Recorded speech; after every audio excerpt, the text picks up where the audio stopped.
Professora, agora retomando um pouco da experiência da senhora como advogada, a gente gostaria de saber se a senhora já teve alguma experiência, uma vivência real de perigo no exercício da advocacia. A senhora já passou por alguma situação que viu um medo real?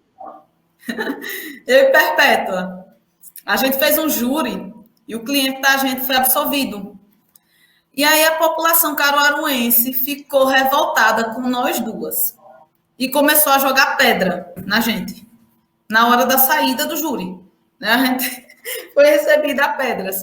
E aí a gente comunicou ao magistrado, era ainda na época do doutor Saulo Fabiani, e o magistrado determinou que a gente entrasse no camburão e o camburão nos deixasse em um local seguro. Então, não foi tanto medo, mas foi uma situação delicada. Né? O medo de receber uma pedrada é um medo real, né? Não é uma coisa. Mas depois o Perpétua e a gente botou para rir. Meu Deus do céu, a gente tem que estar juntas, né? Na alegria e na tristeza. Professora, mas alguma dessas situações já fez a senhora pensar em desistir da advocacia criminal? Mudar, talvez, para um ramo civil, empresarial? Ou não? Não, nunca. Em que pese o escritório ter também os braços, né, das outras áreas, mas o carro-chefe é a área criminal. Eu nunca pensei, até porque o meu HD ele pensa nesse âmbito. Eu não consigo pensar de outro jeito.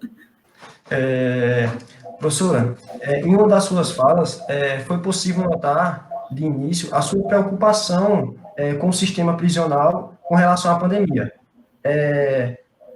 Como tem sido, e como a senhora vê o combate na proliferação da pandemia no sistema prisional, já que uma das formas de evitar essa proliferação seria evitar aglomerações. Então, como tem sido esse combate?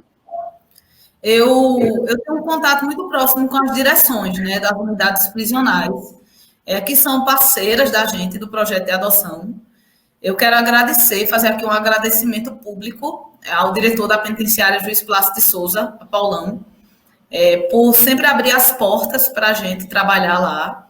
E por ser muito parceiro, eu percebi também as direções das unidades prisionais muito preocupadas, né, com isso. E também a gente sabe que com poucos recursos, né, recursos inclusive de dinheiro, né, que se não chegam aos demais setores, quanto mais ao mais marginalizado de todos. No cárcere, a gente sabe que existe uma superlotação, que tem um ambiente insalubre justamente pelo amontoado de pessoas, e que qualquer problema de saúde ele se dissemina com uma rapidez imensa. Para vocês terem ideia, eu contraí tuberculose no cárcere, né, na época que eu residia na unidade. Então, essas doenças infecto-contagiosas, elas avançam consideravelmente. Eu observei duas medidas de contenção inicialmente importantes, que foram a suspensão das visitas dos familiares, que se por um lado, uma situação muito delicada, o familiar ficar sem acesso ao seu familiar que está preso, porque ele é a ponta, ele é quem leva papel higiênico, produto de higiene, de limpeza, enfim, é o familiar quem leva. O sistema prisional não consegue dar conta de atender às necessidades de todos, que é muita gente, né? Então, a gente tem esse problema. E aí houve a suspensão das visitas, suspensão também da entrada de advogados. Agora, elas foram reautorizadas, né, pelo governo do Estado, e eu ainda vejo isso com muita preocupação, porque a gente tem uma retomada das atividades sem, em contrapartida, ter uma redução dos índices, né? Mas aí a gente sempre fica à mercê do que as autoridades sanitárias determinarem. Se elas determinam, a gente tem que cumprir, né? Então, eu tenho uma preocupação muito grande ainda, né, com o coronavírus no cárcere. A gente não está livre ainda. Então, é por aí. E assim, professora, a gente sempre vai intercalando uma pergunta com a outra, como a senhora mesmo disse, né? As suas duas áreas são muito fortes, né? E uma acaba influenciando na outra, ensinando a outra. E com relação à docência, como é que a senhora está avaliando a carreira acadêmica, tanto nessa época como também nesse momento que a gente está vivendo, né? Na época no sentido da época que a senhora estudou para agora, e nesse momento de pandemia também, como é que está sendo isso? Eu vejo não só a docência, mas grande parte das profissões com muita preocupação, né? A docência eu vejo com preocupação em razão do sistema de coisas que vem avançando. E aí eu não atribuo isso à instituição X, Y, Z, mas ao estado de coisas realmente. Hoje, esse profissional da docência, ele precisa ser um profissional polivalente. Polivalente em que sentido? Ele precisa ser bom na teoria, ele precisa ser bom academicamente, mas ele precisa também ter afinidade com os recursos tecnológicos. A gente não pode negar que esse é o futuro, né? Então, a educação está atrelada às ferramentas tecnológicas de uma maneira tal que até aquele modelo mais tradicional de professor, ou ele se adequa a esse formato, ou vai ser muito difícil para ele se manter. O mundo ideal seria congregar, porque um professor mais tradicionalista, que não tem intimidade com as ferramentas tecnológicas, não significa que seja um professor desinteressante para a academia. Ele pode ser extremamente produtivo de outras maneiras. E aí eu acho que o encontro, a heterogeneidade é fundamental. Então, esse encontro também é muito importante. Né? Eu acho o seguinte, a gente vai acomodando as coisas. Né? Tudo no começo, como diz minha mãe, é novidade. Então, e aqui no Brasil existe muito essa tendência. No começo, minha gente, quem aguentava mais live? Me digam. No começo da pandemia. 1h da manhã, se você olhasse o Instagram, estava tendo uma live. Tudo é demais. E aí depois as coisas foram se acomodando. Eu acho que isso também vai acontecer, espero. Né? Eu sou um otimista por natureza e espero também que as coisas se acomodem ao longo do tempo, ao longo dos anos, também na carreira acadêmica. É muito importante essa sua fala. E assim, professora, qual é o conselho que a senhora daria para uma pessoa que tem vontade, sabe, que tem um sonho de seguir nessa carreira? O que é que a senhora diria? Palavras de conforto e de esperança. Eu sempre digo a mesma coisa. Se você tem um sonho, o mercado pode estar saturado do jeito que ele tiver. Mas se você tem um sonho, perseverança, quiser correr atrás, você vai se destacar naquele mercado. Agora é preciso ter vontade. É preciso ter perseverança e não ter preguiça. Porque eu digo muito em sala de aula, que eu vejo muitos alunos e muitos ex-alunos, às vezes, frustrados na advocacia, porque no segundo ano da advocacia não está andando no carro zero nem fazendo viagem internacional. As coisas não acontecem desse jeito. Eu passei muitos anos andando a pé. Depois eu comprei uma bis num consórcio. Depois eu passei para um carro bem velhinho. E aí as coisas foram acontecendo. Daqui a pouco eu completo 20 anos de profissão. E ainda não estou andando no carro velho. Mas o que eu quero dizer a vocês é o seguinte. Muitas vezes as pessoas elas são niveladas pelos bens materiais que elas conseguiram acumular ao longo da vida. E às vezes não estão felizes. Então, às vezes você está muito feliz na sua profissão e todo mundo questionando se você é um profissional bem-sucedido simplesmente pelo fato de você não estar andando no carro importado. E o mercado, ele está aí. A gente usa o mercado, né, do jeito que a gente quiser usar, lógico, sempre com ética, com responsabilidade, mas também com vontade. Isso significa trabalhar muito, de domingo a domingo. Isso significa, nos finais de semana, trabalhar. Isso significa, nos feriados, trabalhar. Para poder conseguir chegar naquele onde eu quero, e não onde as pessoas querem me nivelar. Eu sempre tive... tem um amigo meu, Filipovski não, Felipe Villanova não. Fred, da Se Conhece. E todas as vezes que Fred fala alguma coisa a meu respeito, ele diz, mas Paulinha, em 1999, tu dissesse em sala de aula, eu vou fazer um mestrado. Ninguém sabia nem o que danado era um mestrado. Já tinha projetado minha carreira. Então, eu acho que vocês, estudantes, estão no momento de projeção de carreira. Ou seja, daqui a 10 anos, como eu quero me ver. A gente tem os percalços no meio do caminho? Tem muitos. tem que administrá-los. Nem tudo são flores. Mas a projeção de carreira ela é muito importante, até mesmo para ir podando aquilo que não foi importante ao longo do curso da caminhada, né? Então, o mercado está aí e o mercado comporta todo mundo sim. Não desistam. Muito bom poder ouvir isso. E, assim, como a gente não queria que essa entrevista ficasse só para a gente, que esse momento ficasse sendo só nosso, a gente também abriu a oportunidade para que os alunos da universidade, da nossa faculdade, né, pudessem encaminhar perguntas, dúvidas que eles têm sobre o conteúdo que a senhora ensina, assim, de uma forma muito geral e aberta. E aí a gente selecionou uma pergunta para fazer à senhora. Eu vou ler aqui e a senhora responde. Vamos lá. Recentemente, o Brasil foi denunciado, mais uma vez, ao Tribunal Penal Internacional por crime contra a humanidade devido à incitação ao genocídio indígena. Diante disso, sendo a recente denúncia recebida e o país posteriormente condenado, quais seriam as implicações criminais que o governo, o Brasil e o presidente poderiam sofrer?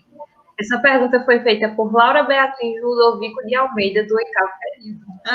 Laura Beatriz, inclusive minha sobrinha chama Laura Beatriz também. Engraçado, né, que eu sou indígena, né? Eu sou bisneta de Funiô, lá de Águas Belas.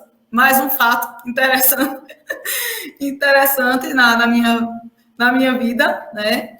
Minha bisavó, ela foi laçada em Águas Belas e levada à força para Bonito. Né? Meu pai contava muito essa história, dessa castração, né? Dessa origem da família brasileira, né? Essa origem muito atrelada, inclusive, a estupro e tudo mais, porque uma mulher que é laçada e levada para outro local e lá é obrigada, compelida a constituir uma família, é uma mulher vítima de estupro, né? Então, eu acho que meu pai contava muito isso quando eu era criança. E eu ficava muito passada, eu ficava imaginando a minha bisavó índia, eu sempre imaginava a minha bisavó com cocá, né, laçada,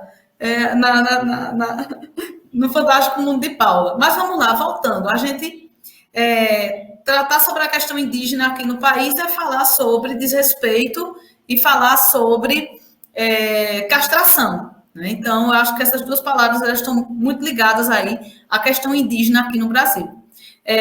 O presidente da República ele foi denunciado junto ao Tribunal Penal Internacional, né, em razão de crime aí de genocídio da população indígena. Caso seja recebida a denúncia, e esse processo ele pode correr, inclusive mesmo após o mandato, né, do presidente da República, e ele pode ser condenado perante o Tribunal Penal Internacional, inclusive com a pena privativa de liberdade, né, uma determinação de uma pena de prisão. Né? Então, aí tem todas as questões atreladas ao direito internacional para o cumprimento dessas medidas. Né? Mas o Tribunal Penal Internacional ele tem também essa competência para a imposição dessa pena. Né? E aí a pena em face daquele indivíduo que é denunciado. Né? Até para seguir muito essa lógica do direito penal, dessa responsabilidade penal atrelada ao indivíduo e ao elemento subjetivo e à prática de crime por parte desse indivíduo, enquanto pessoa, né? Essa responsabilidade subjetiva de analisar o elemento subjetivo que motivou o indivíduo à prática desse delito. Então, isso é perfeitamente possível que aconteça. Não sei se vai acontecer, não sei sequer se a denúncia vai ser recebida e não sei quais serão os desdobramentos, mas isso é possível. Professora, assim, uma pergunta agora mais específica, direcionada sobre direito penal, até processual penal na sua área. Gostaria de perguntar à senhora sobre o questionado, a inovação no ordenamento jurídico que houve através do novo pacote anticrime, inserido no ordenamento jurídico em 2019, que trouxe agora a possibilidade do acordo de não persecução penal, que é aquele que dá uma maior discricionariedade ao promotor de oferecer ou não a denúncia. Aí, sendo que muitos doutrinadores e pesquisadores de direito penal veem com a possibilidade de diminuir o número de processos, até de uma forma mais rápida da solução do processo. O que a senhora acharia? A senhora acha que vem com o intuito realmente esse, ou então dá uma maior margem para o promotor querer ou não? Eu sou uma crítica ferrenha, Aleph, à justiça negociada, sobretudo no contexto brasileiro, Eu costumo muito dizer que esses institutos que são abrasileirados, a gente costuma importar tudo sem analisar o contexto local. Né? Primeiro ponto, em uma justiça altamente seletiva, como a brasileira, o acordo de não persecução penal ele vem para privilegiar, mais uma vez, seletivamente as minorias. Quem vai ter acesso a esse tipo de acordo? Quem pratica crime contra a administração pública, quem pratica crime sem violência ou grave ameaça à pessoa. E aí, geralmente, são os crimes de colarinho branco, né, pelo quantum da pena exigida aí para o reconhecimento do acordo de não persecução penal. Então, mais uma vez, é uma falácia. A gente está lidando com um poder judiciário que busca agora números, né, à toa que quando vocês começarem a advogar, vocês vão perceber que são as metas, meta 1, meta 2, meta 3, é só cumprir meta. E aí a gente se questiona se cumprir meta é cumprir a meta maior, né? A meta maior, que é o alcance da justiça. E tem um outro ponto também que é importante, é que o acordo de não persecução penal, nos moldes como ele se encontra, ele exige que o indivíduo confesse. E aí, muitas vezes o indivíduo vai confessar, mesmo sem ter praticado o crime, só para ser beneficiado pelo acordo de não persecução penal. Então, eu acho muito delicado esse terreno, não sou a favor, nos moldes como ele foi traçado na lei anticrime, a lei, o nome da lei já é terrível, além de outros institutos que a lei trouxe, como, por exemplo, a proibição do livramento condicional para apenados por crimes hediondos, enfim, uma série de medidas que eu não concordo. A gente tem um quadro bem específico dessa nossa ideia, que é trazer perguntas das pessoas de casa, que muitas vezes a gente acaba não expondo, eles perguntam coisas da gente sobre a nossa temática do direito e a gente vai deixando para lá, porque assim, eu no primeiro período, meu pai já achava que eu era juíza, promotora, toda a família acha que estudante de direito já é tudo isso, né? E vai conseguir sanar todas essas perguntas.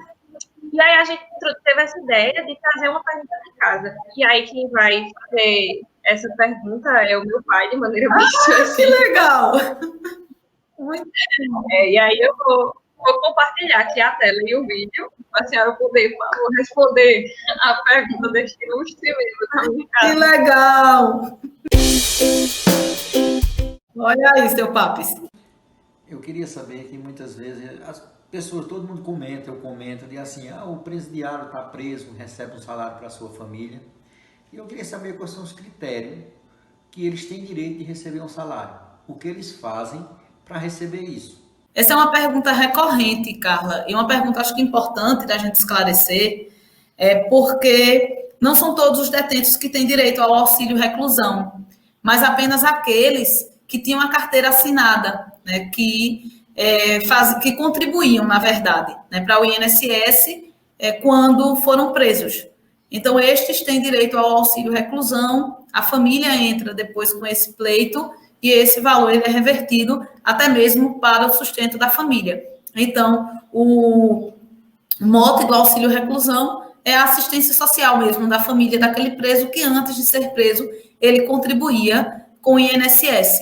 Eu acho isso importante. E isso é diferente daquele preso concessionado, né? O preso que recebe uma concessão. Existem presos que trabalham para o sistema prisional e recebem um percentual de salário no final do mês, que é uma concessão, e esse percentual também ele tem o objetivo da manutenção da dignidade da família desse preso. Né? Então, são diferentes os contextos aí de recebimento de valores. Professora, por fim, eu gostaria que a senhora deixasse uma mensagem para nós estudantes que estamos nesse momento de incerteza e em dúvida do que vai vir agora por causa dessa pandemia. A senhora poderia nos dar um conforto? Sim. Eu vou falar uma frasezinha que minha vozinha, que não está mais aqui conosco, nesse plano, dizia. Ela dizia, tudo passa, minha filha. Só não passam os poderes de Deus. E é isso aí. A gente passa por tudo, minha gente. Eu já passei por tanta coisa na minha vida, porque já não dá tempo da gente falar. Né? Já passei por tanta situação difícil, de você, meu Deus, nas encruzilhadas da vida. Nas encruzilhadas da vida que a gente também é forçado, a gente é levado ao limite e é forçado a transpor né? Senão a gente cai também no ostracismo, numa situação de zona de conforto eterna. É lógico, é um cenário delicadíssimo. Gente desempregada, gente morando na rua, gente passando fome. Então, a gente já faz parte de uma elite, porque a gente consegue manter a vida, mesmo não nos mesmos moldes de antes, mas consegue. A comida consegue chegar na mesa da gente, a gente tem onde morar, vocês têm a faculdade, eu tenho meu emprego. Então, de certo modo, por mais que a vida da gente esteja desmantelada, mas a gente ainda tem uma vida com algum rumo, né? Então, a gente ainda faz parte de uma elite. Eu penso por aquelas pessoas que estão na rua, por aquelas pessoas que nesse período de inverno estão passando frio, passando fome. Com relação a estas, eu acho que a gente tem que, inclusive, quem for religioso, quando se deitar todos os dias, orar por elas. É muito mais do que orar por nós, é orar por elas. E eu gostaria, primeiro de agradecer a vocês pela oportunidade. Eu fiquei muito honrada, muito feliz, muito emocionada de inaugurar, inclusive, né, essa série, né, de entrevistas. A sacada é muito legal, o nome é lindo, né, na sala dos professores. E eu gostaria de finalizar com um poeminha meu. Esse eu anotei aqui nas notas, né? Esse eu fiz. E eu acho que tem tudo a ver com esse momento. Não tem título, não. Depois vocês dão um título a ele. Eu estava assistindo um dia a televisão e eu vi foi aquela engenheira que gritou com aquele profissional de segurança, que inclusive é doutor, mas que disse que ele não era cidadão. E eu tive uma sacada. E eu pensei o seguinte: eu gosto de gente. Mas que tipo de gente? De gente da gente. Gente igual a gente. Gente que gosta de gente. Gosto de gente que respeita a gente. E que é da paz a gente. Mas gosto também de gente diferente. Ao meu olhar de gente.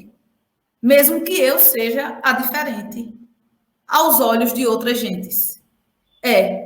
O que eu gosto mesmo é de gente. Todo tipo de gente. Então, eu acho que essa é uma mensagenzinha que eu gostaria de deixar para vocês, para a gente olhar para todo mundo e perceber que cada um, em sua individualidade, é um universo.